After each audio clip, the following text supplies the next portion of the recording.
days, from the darkest nights, from the sunny days.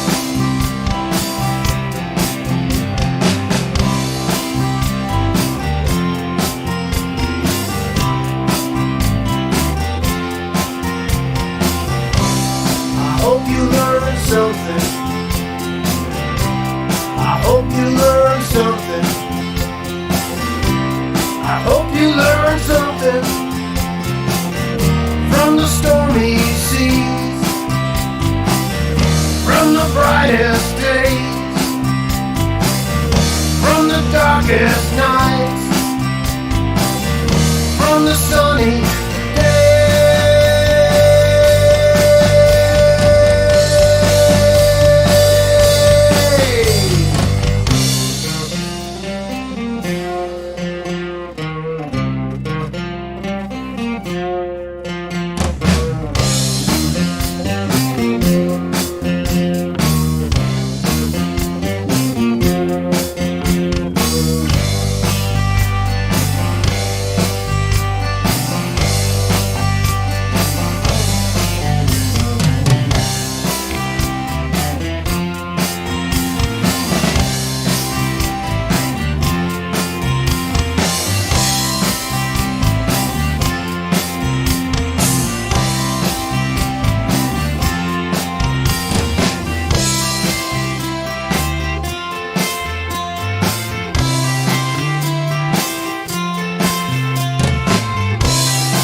From the stormy seas,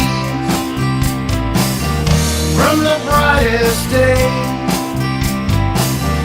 from the darkest nights, from the sunny days.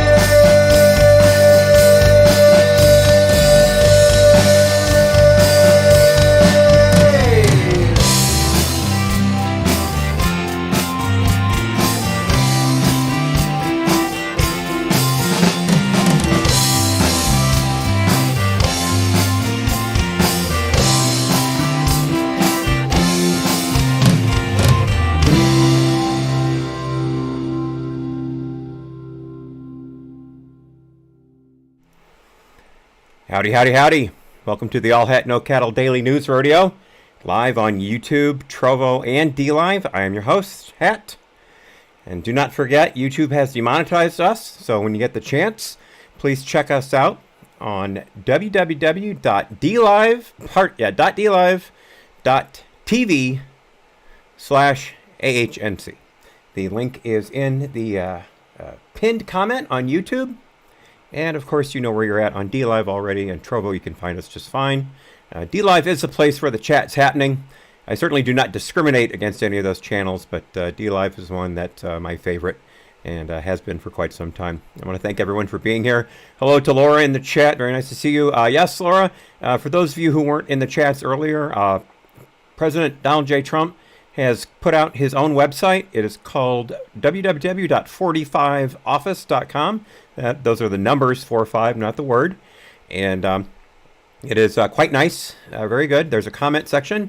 I left a nice long missive to 45, and I know Laura has as well. And I'm sure I can invite all of you to check it out. I will be previewing it in the after show once we switch off YouTube and go to DLive and Trovo. So we'll have that coming up. But we got a lot of other things coming up. Of course, there's some COVID news in relation to not only the migrant crisis, but also there's some more cancellations of AstraZeneca jabs going on in a number of countries. We'll get into the stats on that. I also have some statistics on how horrible Florida and Texas are doing since they've done away with things like mask mandates and opened up businesses. Hint, they're not. But we have the CDC director telling us that things are in danger of spiraling completely out of control. I guess maybe she's looking at the border and not the positivity rates for states like Florida and Texas. But then again, maybe that's just me.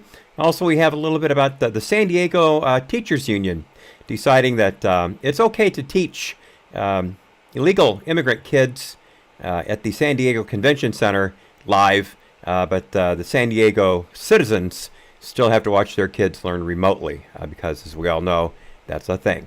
Let's get into the rest of it, though. First off, our one Babylon Bee bookend of the day. I didn't have one pulled up for the end of the show. I'll see if I can find one at the beginning.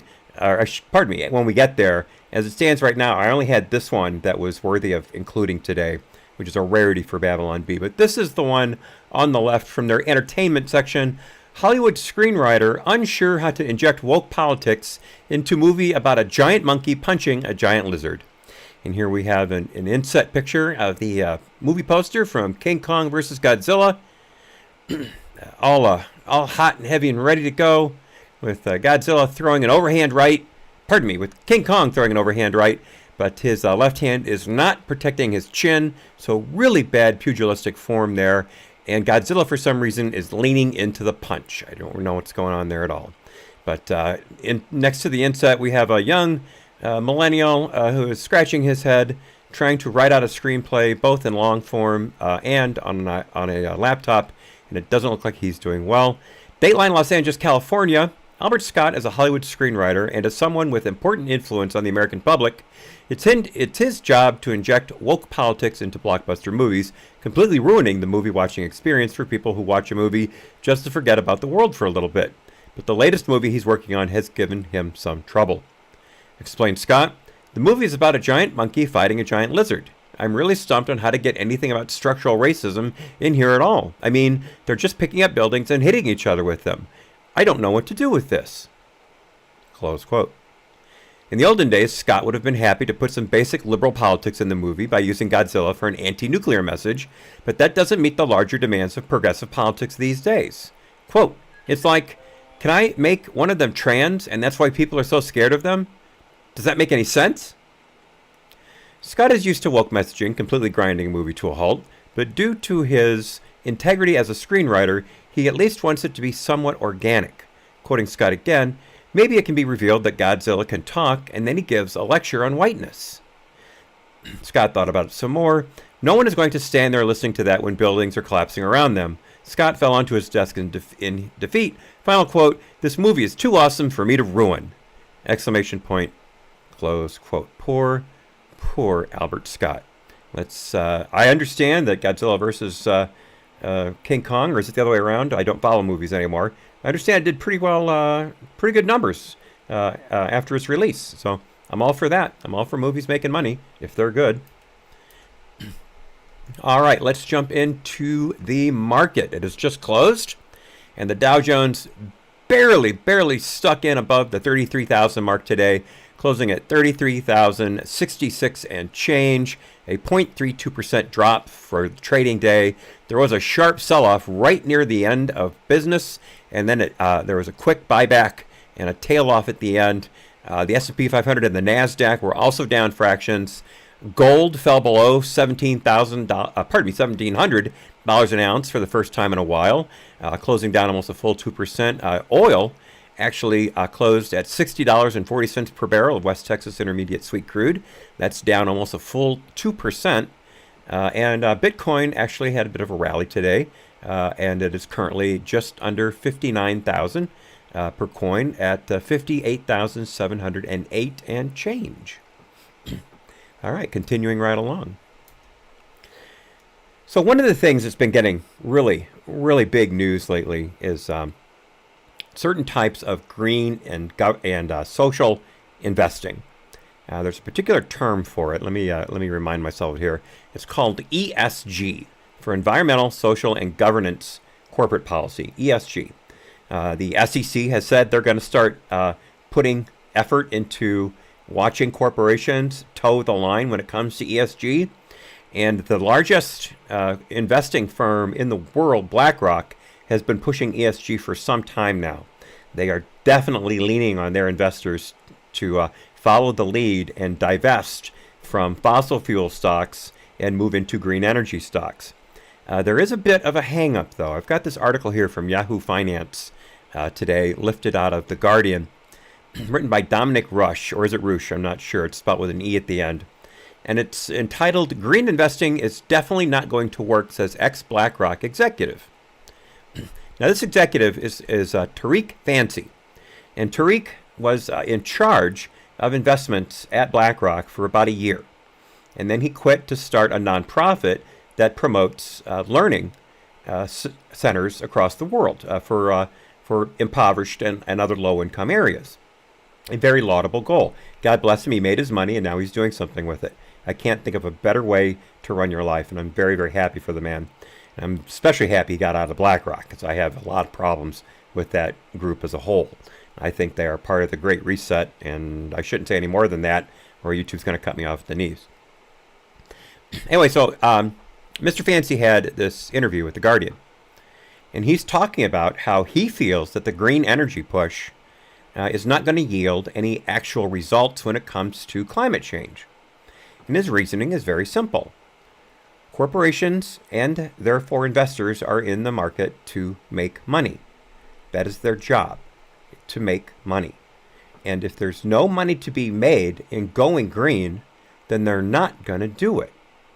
According to Tariq Fancy, it's easier to just tell people you're going green and then to sit back and keep doing what you are doing, because right now the green technology is not there to make it affordable to switch over to it. And he's perfectly correct. He's perfectly correct. As much as ESG is being forced down investors' throats, there's no profit incentive in going carbon neutral by 2050 unless governments start imposing carbon taxes. That is how Tariq Fancy finishes this interview. He says that if you want to get companies going green, it's not going to work if you just invest in them as they say they're going green. What you need to do is get a hold of your Congress critters and push them to start passing legislation that punishes carbon output. And of course, by carbon, they mean carbon dioxide. We all breathe out carbon dioxide. Plants breathe it in. It's a wonderful cycle. But according to people out there, if we don't stop producing carbon at the rate we are now, we're all going to die within 10, 15, 20, 120 years, whatever your current plan is, depending on who you listen to. And I'll leave my thoughts on that out. You all know how I feel about that. But it's an interesting proposition. Go green and lose money. Or just tell people you're going green and make money while you look towards the future and continue to use fossil fuels. A very interesting article. It's on Yahoo Finance. Go to financeyahoo.com and you'll find it quite easily. Very interesting article. So getting out of finances now, let's get into an important story that I highlighted yesterday. You remember the Salem, Oregon riot that happened at the Capitol grounds Sunday, where there was a planned freedom ride rally, I believe it was called, where patriots and other U.S. all the way type people were going to have a conclave on the state Capitol grounds in Oregon. And Antifa showed up and started attacking people, as they always do.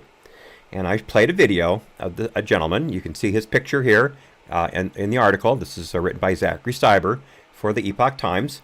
I played a video of his pickup truck being viciously attacked by Antifa and nothing being done. He gets out of the vehicle to inspect the damage, and he is pepper sprayed.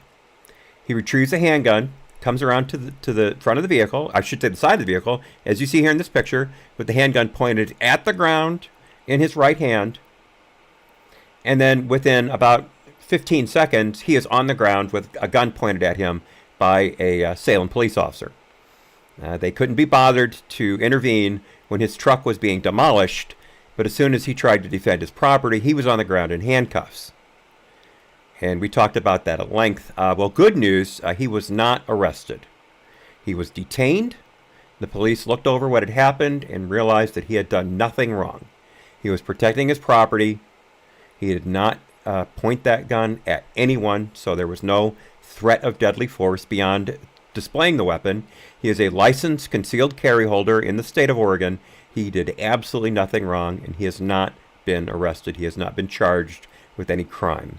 So good news there. Good news there. And again, I have that T-shirt. I stand for the flag. I kneel for the cross. I have that T-shirt. So good news there. Again, now, the police could have actually kept Antifa from destroying vehicles, and he never would have had to have gotten out the truck to begin with.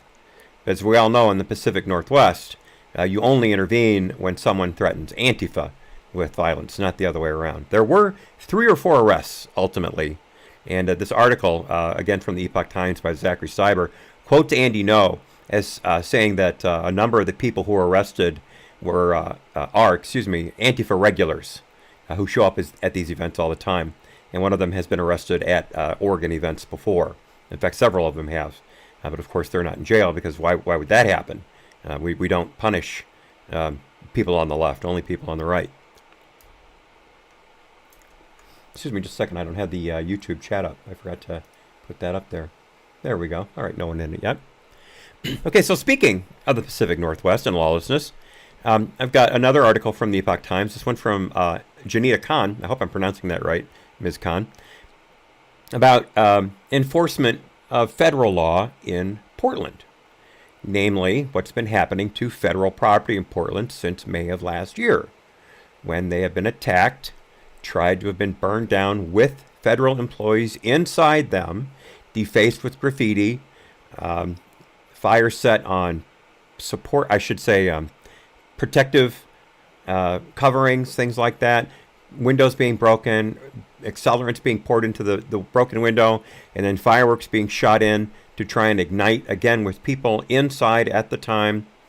And we haven't heard about anyone being indicted on any charges regarding these attacks on federal property and federal law enforcement officers. I mean, there was over 100 state days of Antifa and BLM rioting and attacks on these federal properties. And it wasn't just the one courthouse. There are several other pieces of federal property in Portland that were being attacked, including the ICE facility, the Immigration and Customs Enforcement facility. And again, we haven't heard anything about any indictments. We were told last year that cases were being made, things were going to happen. You'll remember the Oregon State Police were finally federalized because Oregon State Police and Portland PD were allowed to cycle arrestees through the system within minutes and putting them right back on the street in time to keep rioting that very night they were arrested. The Multnomah County DA, which oversees Portland, was reducing charges to almost nothing, if not outright writing off the charges. I quoted in a piece by Andy Ngo, I believe it was last week, perhaps a few days earlier, that said that the Multnomah County DA and Portland local courts had dismissed close to 90 to 95% of all arrests from last year. And the riots did not stop after January 20th. They have kept going. And Jim Jordan wants answers as to what's going on with federal enforcement of the law in Portland. So again, this article from the Epoch Times by Janita Khan. Jordan is the ranking member of the Homeland Security panel, committee, I should say, in Congress. And he has sent separate letters yesterday to AG Garland and Secretary of Homeland Security Alejandro Mayorkas. And he wants to know what kind of efforts are being taken by those two respective facilities to protect federal property in Portland. Because as it stands right now, nothing's being done. We're trying to repair these facilities, but they're being attacked nightly yet again. We don't even know how much it's going to cost to repair those facilities because they keep getting damaged. There's no way for us to keep up. As it says here in the article, right now the riots in Portland have caused at least $2.3 million in damage to federal buildings. That's according to U.S. Attorney for Oregon Billy J. Williams. And as I said, the price tag for fixing the damage could rise with repairs ongoing. Other buildings that were damaged in the violence include the Edith Green Wendell Wyatt Federal Building, the Gus J. Solomon U.S. Courthouse, the Pioneer Courthouse, and the ICE Building. And Jordan has said, what are you guys doing about this? Because it doesn't look like anything is being put in the way of these absolute animals. And these buildings are getting more and more broken every night. And he's given them till April 12th to give him an answer as to what's going on. We'll see what happens. You may remember that just a few weeks ago, the protective boarding around the courthouse specifically was taken down, and that very night the building was attacked. That very night. Yes, January 20th really calmed things down. And I would like to welcome Lisa Maga 56 to DLive. Thank you so much for the follow. Enjoy your time here. Thank you so much for the follow. And I'm sorry, Lisa Mag 56. Forgive me for putting in the A. I added that on my own. Lisa Mag 56. Gotcha. I prefer Mag 30. I think you get what I mean by that. But still, welcome to the channel. So let's see if Congressman Jordan ever hears back from Garland and or Mayorkas about this. Of course, Mayorkas is too busy screwing up the border to worry about taking care of actual federal property, but maybe he's got someone in his office who could give it a look. We'll have to see. So I had some gun stories yesterday that I didn't get time to pull up, and I brought them in today. Something I don't normally do. I try to keep the news fresh, but these stories are still fresh, and I think they're very important, so I went back to them today. This is from just the other day. The Sixth Circuit Court of Appeals, in this article in the Daily Wire by Tim Pierce, they have halted enforcement of the bump stock ban. Remember back in February of 2018, in response in large part to the Las Vegas shootings, President Trump enacted an executive order that was then enforced by the Bureau of Alcohol, Tobacco, Firearms, and Explosives to ban the manufacture, sale, and possession of bump stocks. And for those of you who aren't gun enthusiasts, a bump stock is basically a system, usually using springs, that allows the recoil of the firearm to create rapid trigger pulls. So it allows the gun to fire more quickly than if you were just pulling the trigger singly as each round left the barrel. It happens much more quickly. And according to the regulation, the executive order, that basically turned a semi-auto firearm into a quasi-automatic firearm. Now, according to federal law, a machine gun is a gun that will continuously fire rounds as long as the trigger is held backwards. So once that first round goes off, you hold the trigger and it continues to fire. That's a machine gun. That's an automatic weapon. Semi-automatic is one pull, one round, one pull, one round. So with that bump stock, it basically vibrates very quickly, and you hold your finger stationary and the rounds go spraying down range. I don't like them personally. I think they're a gimmick. It's very hard to control unless you practice a lot, and that eats up a lot of ammunition. And right now you can't get ammunition. But I also felt it was a bad move. I thought it was unconstitutional. I thought it was certainly against federal law. And the Sixth Circuit Court of Appeals agrees with me and hundreds of thousands of other gun owners on this. So right now we'll have to see what happens. Now I want to find something in this article. The Gun Owners of America and several other groups sued over this ruling, by the way. And the Sixth Circuit said that the ATF used something known as the Chevron defense to allow it to make this ban on bump stocks legal. And the Chevron defense is basically that a federal agency is allowed to interpret a rule beyond its letter and create a new enforcement policy. And the Chevron defense needs to be completely cut out. Unfortunately, there is still some of it left, and that allows federal agencies to go above and beyond what the legislature has put down as law. That needs to stop. And as we all know, the 46 asterisk administration has basically removed all legal barriers from federal agencies doing that, so they can basically make up regulations as they go along, and there are no legal challenges. They don't even have to notify you that they've changed the way they're enforcing things. I'm not kidding you. That was one of the executive orders that came flying off 46 asterisk's desk immediately after he sat down.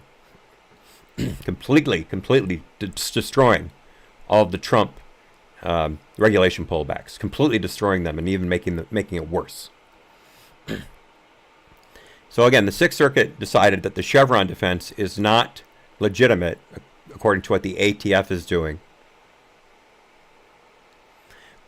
And there's a headline here at the bottom of this article that I won't go to, but I want you to see what kind of impact that ban had on businesses. This is a headline from some time ago. Texas gun dealer sues feds after being forced to destroy 73,000 bump stocks. 73,000 bump stocks. Now, bump stocks weren't at least expensive. You could get a decent one for around $80, a high-end one for $100, $120. But if you know what you're doing, and I won't go into it because YouTube will yank the channel, but there are ways where you wouldn't even need a bump stock to get the same effect. But again, that's not something I'm going to get into. But it is an interesting ruling. I've been expecting it, although not thinking about it. I am a lifetime member of the Gun Owners of America, the GAO. I need to join the NSSF, though, National Shooting Sports Foundation. I need to get in with them, too. Those are good people. All right, continuing along. Again, an article from yesterday. You'll remember that last year at an event at Gilley's in Fort Worth, Texas. Let me say that again. At Gilley's in Fort Worth, Texas, probably the most famous cowboy bar in the world. Then candidate Biden pulled Robert Francis O'Rourke up on the stage and said into a microphone loudly in front of cheering Texas Democrats, I'm surprised there even is such a thing, that he was going to put O'Rourke in charge of his gun policy and that he was going to, quote, fix the gun problem in this country, unquote. And those idiot Texans cheered. I don't know what they were thinking. Maybe one too many Shiner Bocks. I don't know. Which is a great beer, by the way. One of the things I miss after giving up drinking is Shiner Bock. But Biden seems to think that some of the gun control legislation that's in Congress right now is going to be approved by the Senate. He's quite confident of that. Of course, Biden continually brags about how he was instrumental in getting the 94 through 2004, and the dates are a little fuzzy, assault weapons ban, so-called assault weapons ban, pushed through Congress and instituted, which lasted for 10 years and then grandfathered out. He keeps bragging about how he was the only person able to go against the gun lobby like that, completely ignoring the things like the implementation of background checks and the canceling of the ability to buy guns by mail and have them delivered to your door. You used to be able to you could buy a rifle from Sears, the Sears catalog, and it would be delivered to your door, and that was it. That was the entire process. Heck, there was a time where guns weren't even serialized. I have a 20 gauge shotgun that's sold. There's no serial number on it. Beautiful gun too. Great Dove gun. Great Dove gun. I love it. 20 gauge is much better for Dove than 12 gauge. Trust me. Absolutely trust me.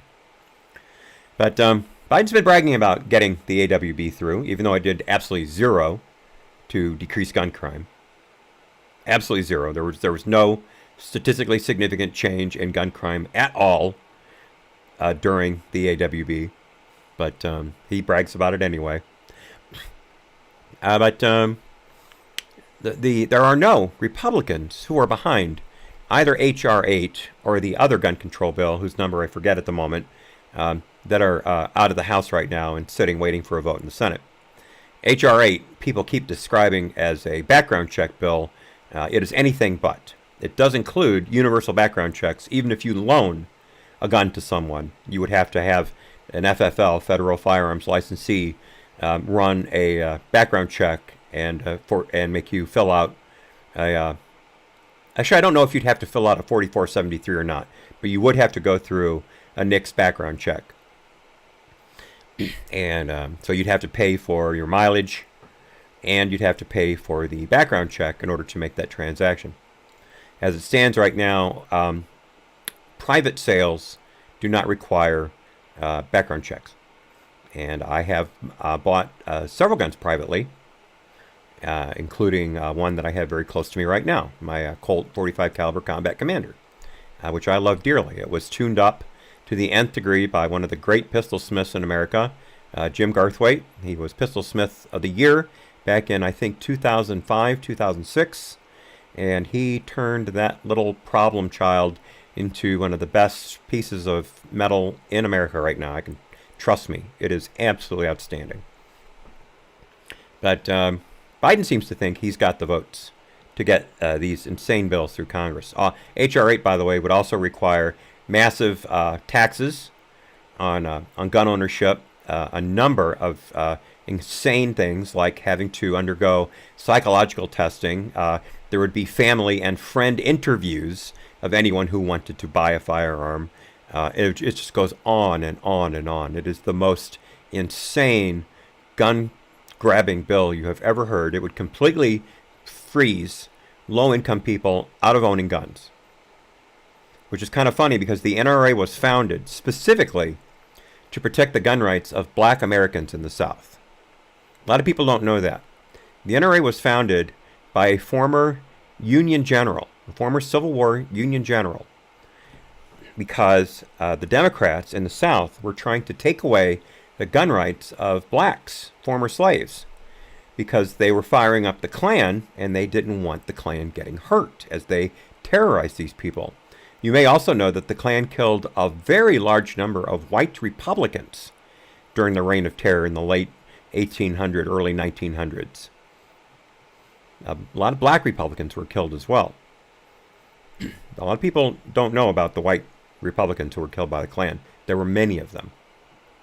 And the NRA was formed to protect black gun owners' rights. That, of course, gets lost in the shuffle. They are now the boogeyman to the Democrats. Well, the funny thing is the NRA has been the boogeyman to the Democrats since its founding, because it has promoted gun rights for every American citizen, which is the last thing the Democrats want. They didn't want it back when the Klan was being formed, and they don't want it now. Funny how things don't change. Now, of course, Lauren Boebert, great congressional representative from Colorado, is having none of this. She tweeted over the weekend, and I quote, "Biden just said clearly that he's certainly coming for our guns. It's just a matter of time. The Second Amendment is clear in that issue, Joe. The time is never." God bless you, dear. God bless you. So, are these going to get through the Senate? Well, remember, if it's not a budget bill, if it's not a spending bill, you need 60 votes in the Senate to pass a bill. And right now, the Senate is split 50-50 down the middle, with Harris casting any tie-breaking votes, which she has done several times already. But if it's not budget-related, specifically budget-related, you can't use reconciliation. You can't get the tie-breaking vote to get it through without any Republican backing. Well, these Democrat insanity, Second Amendment throttling bills from the House have zero chance of getting through the Senate, because not only are there no Republicans who are going to vote for it, there are a number of Democrats who are not going to vote for them.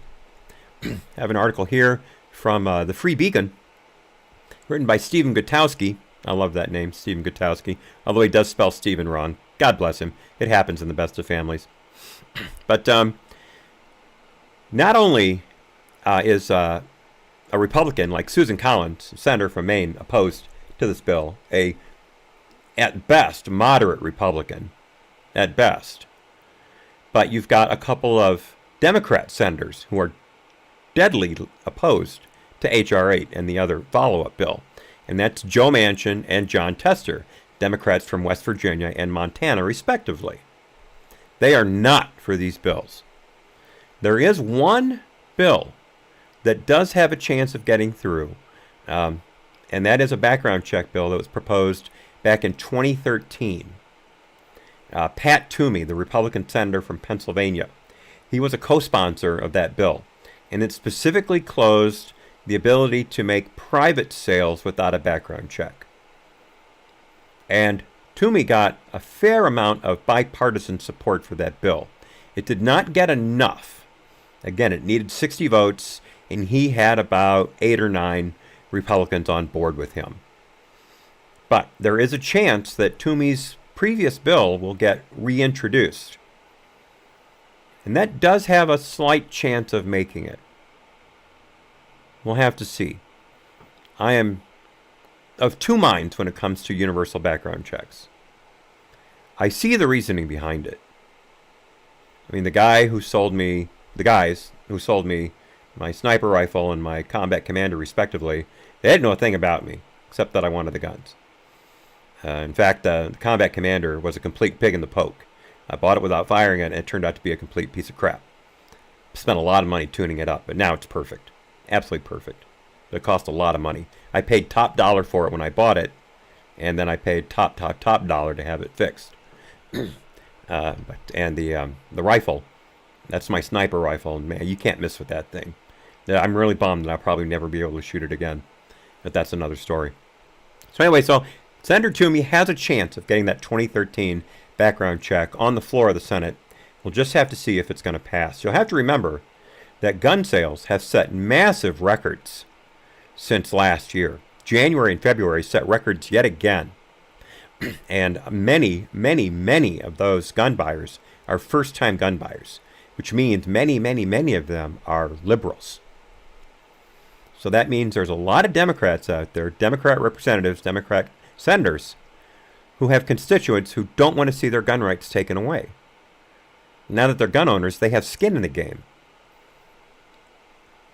So these gun bills get a lot of fire and fury as they come out the gate after some kind of a gun related tragedy. It happens every time. But you need the votes. And I really don't think they have the votes. I want to quote this article here from the Red State on a couple of places. It's written by Brandon Morse. Of course, Red State, PJ Media, publications like that, these articles are written in pretty colloquial first-person terms, so they're not necessarily serious news articles, but they do make great points inside of their what I consider to be great and fun right-leaning rhetoric. But this particular article by Brandon Morse has some really good stats in it. And the title is, "A Horrified Vox Reminds Us That We're at rookie numbers when it comes to gun ownership."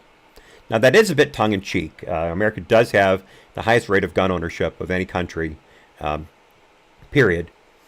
And I'll get into the actual statistic in a second. But I do want to point something out here. Notice the picture accompanying the headline. This is a gentleman in a boardroom with silhouetted with two AR-15s. And I am positive that those are the new CAR-style ARs that have been released by Brownells in the past few years. They're immensely popular. They're very simple. They harken back to the original AR-15 M16 days. They are, of course, semi-auto. They're not fully auto. That would be illegal. But they sell like hotcakes. And I've considered getting one, but I really don't need it. And again, my shooting days may be over for all I know. So it would be stupid to buy another gun. But it would be fun. It would be fun. So let's get into the quote here from Vox that the author here pulls out. The U.S. has by far the highest number of privately owned guns in the world. Estimated for 2017, the number of civilian firearms in the U.S. was 120.5 guns per 100 residents, meaning there are more firearms than people. The world's second-ranked country was Yemen, a quasi-failed state torn by civil war, where there were 52.8 guns per 100 residents. Another way of looking at that, Americans make up less than 5% of the world's population, yet they own roughly 45% of all the world's privately held firearms. Now, the article in this Red State piece, Brandon Morse, says tongue-in-cheek, America, you've got to do better than that. That's not enough. That's not enough by far. We need more Americans owning more guns. So I like the cut of his jib. But he does make another excellent point in this article, two perhaps, actually. First off, he quotes this statistic. 98% of mass shootings that occurred since the 1950s happened in gun-free zones.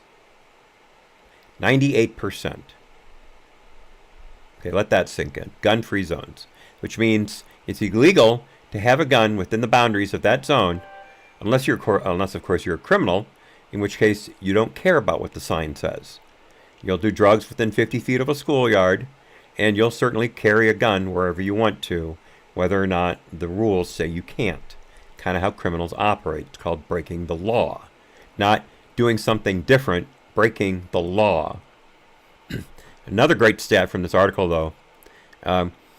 Over 1 million people in Texas are licensed to carry a firearm. My first concealed carry was in Texas. I aced the exam, by the way, 100%. But carry a firearm. And that 0.4 per 100,000 have committed a homicide. Compare that to the 0.99 per 100,000 homicide rate in Great Britain, where guns are banned. You can own a firearm in Great Britain, but it's either only to be used for hunting, or it has to be used at a government-run, I should say government-sanctioned firing range. And the gun has to be kept at the firing range. You cannot have it in your home. I'm not kidding you. It doesn't matter if it's a .22 caliber target pistol. It has to be kept at the range. It cannot be kept in your home. You get caught with a firearm in your home in England, your life's over. But when they banned handguns, there was a lull, and then something started happening in Great Britain. Knife crime. You may remember the absolute horrific spike in knife crime in London a few years ago. It got completely out of control. It was also the same time they were having a spate of acid attacks, where people would drive around on scooters with bottles of acid in their hands. They'd come up on some unsuspecting person, usually a rival gang member, but sometimes just a person out of the blue, and they'd throw acid on them. So they started regulating who could buy acid. After they started talking about banning any kind of knife that had a pointed edge. I defy any of you cooks to bone a chicken with a knife that has the end of a butter knife on it. Best of luck. All right, moving right along. So another organization I'm a member of is the NRA. I've been an NRA member for a very long time, and I've been a life member for a good 5 or 6 years now. And just recently, I increased my membership to a founding member level. Probably going to stop there. I have a bit of a problem with some of the management at the NRA, but for the most part, they do a good job. One of the great things about the NRA is their ILAs, or they're basically legislative alerts, where if a local, state, or federal gun bill is introduced, they will muster support from the rank and file NRA members to get a hold of the Congress critters involved, or the state or local legislators involved, and let them know your displeasure at bringing this to bear. And conversely, supporting things like the Firearms Act that was in front of Congress some years ago that was trying to make suppressors legal across the board. There are certain states where you cannot own a suppressor, and in some states, you get caught with one and you're going to jail for a long time. Illinois does not allow suppressors, but Wisconsin does. My favorite firing range, indoor firing range, is 7 miles down the road from us. But once I cross the state line, I'm a felon, according to Illinois. That bill also sought to make suppressors basically over-the-counter, as opposed to being licensed by the ATF like machine guns are. You actually have to have a $200 tax stamp per suppressor. And a suppressor itself, a really good one, can run you about $350. So suddenly the cost is amazing. And as I've said before, Europe has almost universal suppressor ownership, especially when it comes to hunting, because they don't want these loud guns going off and bothering people. So they suppress the sound. You still need hearing protection for the most part with rifles that are suppressed, because they're still very loud, but you don't get that huge concussion that you normally would, and that cuts down the sound quite a bit. Now, in really small pistols, they can be quiet. They can't be silent, but they can be quiet. But the NRA has seen a very, very big jump in membership. And this is an article from the Epoch Times by Zachary Steiber from today. There have been 150,000 signups this year alone. So right now, the NRA, according to Director of Media Relations, Amy Hunter, is seeing about 1,000 new members a day. That is an amazing run. So the NRA is now up to around 5 million members. And there was also an over 2-month stretch in 2020 that saw an average of 1,000 member signups a day. That was during the height of the riots and when it was getting more and more impossible to find a firearm and certainly ammunition. So the NRA has picked up a lot of support.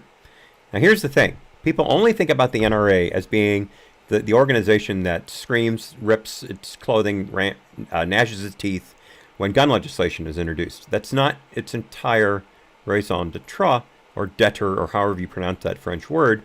The NRA is mainly a shooting safety organization. I know this. I was an NRA certified basic pistol instructor for a couple years before I got sick and my certification lapsed. And that the NRA supports all kinds of instruction, from basic pistol all the way up through really anything you can think of. They have hundreds of online courses. They have in-person learning. It is an incredible gun safety organization. The majority, by far, of NRA spending, its annual budget, goes to safety courses, both online, CD, and in person. And thank you so much, Ray. I wouldn't say I'm much of a legend, but I certainly can be a myth. Hit or myth, if I may. One of my favorite books, by the way, Hit or Myth. I can't remember the name of the author. Darn it. It was a really good fantasy series. Oh, gosh. There were great puns, really funny storylines. The author did a bunch of them. Hit or Myth, Myth Adventures. Oh gosh, I used to read them all the time. Now I can't remember anything about them. That's very kind of you, Non-Fake News. Thank you. You're certainly becoming legendary in the chat, so I return the favor, if I may. All right, moving right along. Brian Kemp, governor of Arkansas. Sorry, governor of Georgia. I'm sorry. Pardon me, Laura. Governor of Georgia. I don't know why I said that.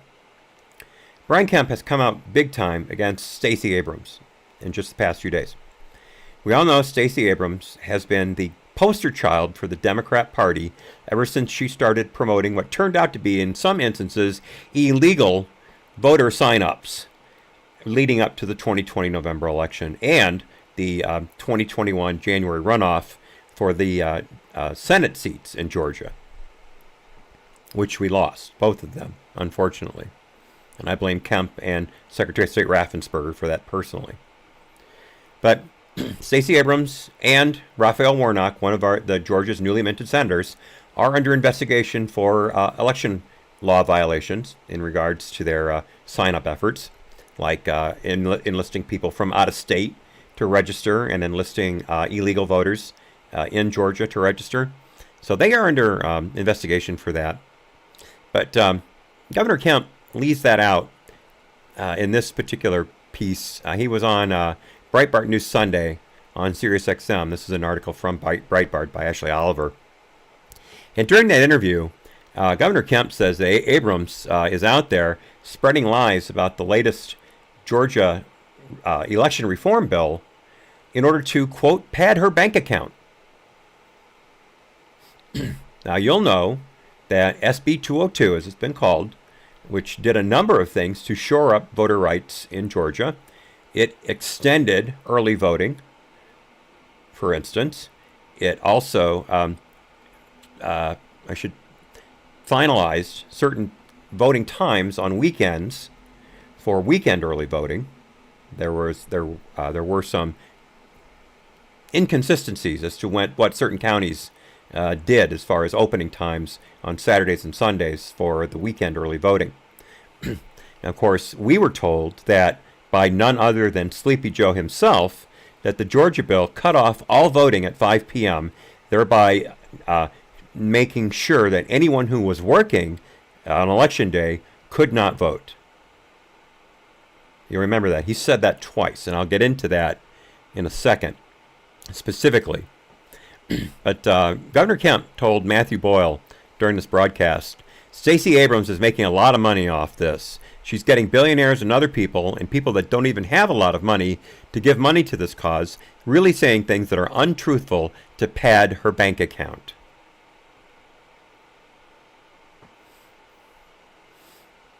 So let's get into some of the lies that the Democrats have been spreading about the Georgia election laws. One of the big ones has been that they made it illegal for people in line to vote to get water and food, which is completely false. What it made illegal was for candidate or what's the word I'm looking for? Any advocates for certain bills on the referendums. Advocates for referendums or certain candidates. It made it illegal for them to go into voting lines and hand out water and food because, as you know, those often were wrapped with labels that promoted their preferred candidate or their preferred referendum. So it was direct electioneering. And in Georgia, anything within 150 feet of the polling place is considered illegal if it promotes a candidate or something else that is on the ballot. That's what it banned. Now, the reason people kept screaming water is because Georgia specifically mentioned items including but not limited to, and I'm quoting, items including but not limited to food and water being handed out by third parties with a vested interest in the outcome of the voting. That's what it did. And of course, Biden comes out and lies about it twice. In fact, during his quote-unquote press conference, he lied about it twice. And turns out Biden's home state of Maryland actually has the same laws in place. In fact, until 2022, you can't vote early in Delaware. 2022 will be the first time that Delawareans or Delawareites, or whatever you call them, will be allowed to vote early. And Delaware also has a specific policy against third parties giving out food and water and other items at polling places. In fact, one of the things that Governor Kemp was talking about that they banned in Georgia was certain political groups were literally setting up food trucks outside of polling places. Food trucks. Now, polling workers can provide water and food, but really, if you've got a line that's so long that you need to be brought water and food, then you need to take it up with your local elections council to open up more polling places, which has been a trick of the Democrats for some time now. They actually close polling places to make the lines longer to dissuade Republicans from voting. It's a true thing. Look at the lines that were in Houston for the 2018 and the 2020 elections. The Republicans in the county that Houston is located in, I suddenly forgot the name of it. Forgive me. But Howard County, I think it is. The Republicans told the democratically elected elections commissioner for Houston, you have got to open up more polling stations. This is going to be a record election. We need as many polling stations open as possible. And the Democrat elections commissioner said no. And the lines in Houston were massive. Absolutely massive. That was direct policy. That was done for a reason.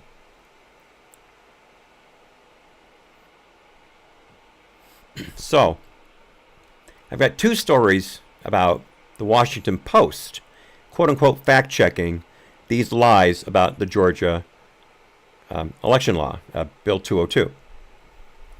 And the head fact-checker at the Washington Post is Glenn Kessler.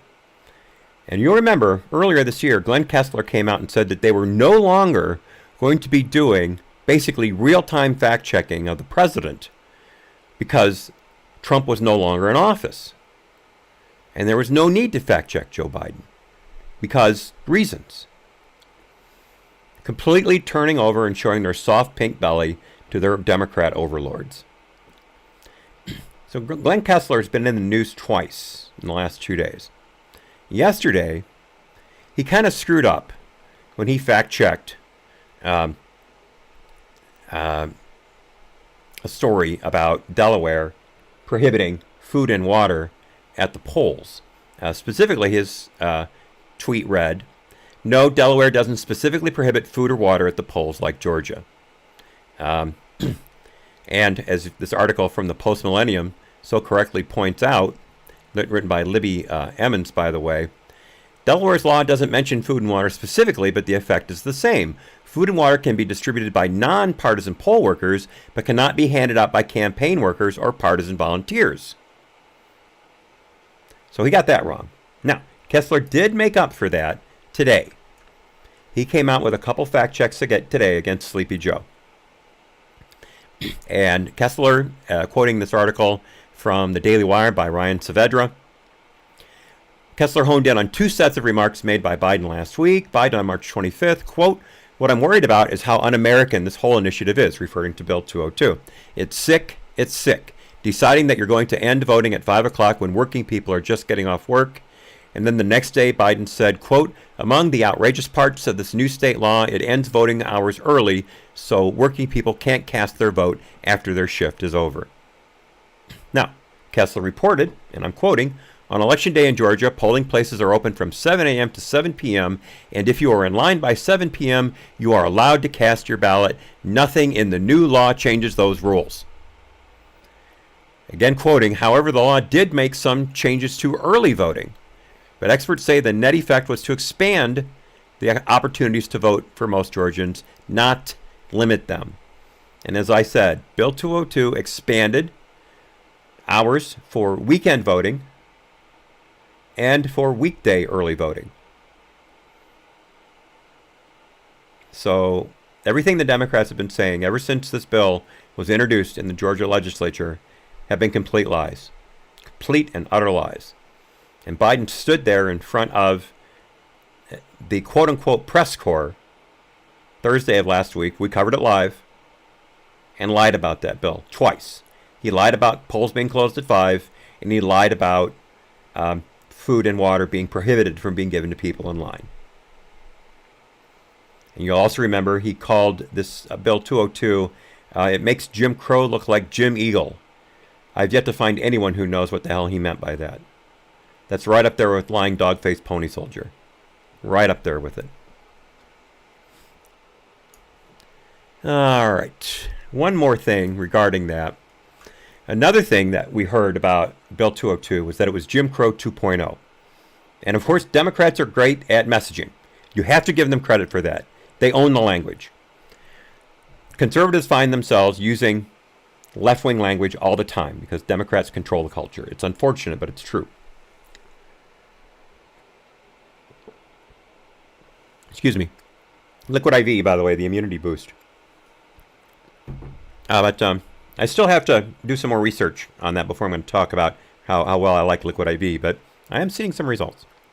But we've been told that the Georgia bill was Jim Crow 2.0. It rhymes. It's easy to say. It's evocative. So great Democrat messaging. The only problem is that what they're saying is that by requiring voter ID, which is what Georgia did, they require voter ID for both in-person voting and for absentee voting, that they were making it difficult for minorities to vote. Because according to Democrats, getting a picture ID, even if it's free, even if it can be applied for by mail or online, is so onerous to minorities that it prevents them from voting. That is their standard line. It has been for a very long time. Now, of course, we've all seen man on the street videos where a conservative will be on a street corner in Harlem or Detroit, wherever, and he'll ask random black people, have you got a photo ID? And they'll say, yeah, sure, here it is. And they'll pull it out. Where did you get it? Oh, the DMV. It's down the corner around the block. They all knew where the DMV was, and they all had IDs. You can't buy cigarettes in America without having an ID. You can't buy alcohol in America without having an ID. You can't walk into a courthouse in most federal courthouses without an ID. You certainly couldn't get into the Democrat National Convention last year without a photo ID. So I guess that means the DNC was completely discriminatory and Jim Crow, 1.5, I guess we would say. But that's their narrative and they're sticking to it. So Rasmussen just did a poll. They surveyed 1,000 likely U.S. voters online and by telephone. And here is the results. 75% of likely U.S. voters believe photo identification should be required to vote. 89% of Republicans support voter ID. 60% of Democrats support voter ID. 77% of politically unaffiliated voters support voter ID. So now let's break it down by race. 74% of white voters like photo ID requirements. 69% of black voters say that photo ID should be required when voting. 69%. And as I said in the thumbnail for the YouTube show today, that's a lot of black Republicans. Gotta be. They've got to be all black Republicans for 69% of them to believe that voter ID is a good thing. And then finally, 82% of other minorities say photo ID should be required when voting. Interesting thing from the survey. Voters under the age of 40 support voter ID more than older voters. I would not have expected that, but it's absolutely the case. Voters who, and quoting the survey, voters who strongly approve of Joe Biden's job performance as president were most likely to say voter ID laws are discriminatory. So in other words, the low information voters support not having voter ID. That's the only inference you can draw from that, in my opinion. Now, final quote. According to Rasmussen reports, support for voter ID laws has actually increased since 2018, when 67% said voters should be required to show photo ID. That amounts to an 8% increase in just under 3 years. So America is not crazy, folks. America is not crazy. The Democrats are crazy. All right. Michael, I hope you're having a great drive home. God bless. And yes, that is how they screwed Bernie. You're completely correct. I got a link from Ray. Okay, sorry. Yes, thank you for pointing that out, guys. I'll pull that up for the second half. And so thank you for that, Ray. And thank you, Dog, for pointing it out. So YouTube, I will see you tomorrow, 4 p.m. Eastern. And remember, if you want the full show, I highly recommend you go to dlive.tv/AHNC. And you'll get the full show, all 2 hours plus of it. I usually go a few minutes over. But I do love YouTube. I want as many of you here as possible. We were demonetized, but it is my first home, so what can I say? But adieu to YouTube. Let me turn it off here in the great extension created by Sora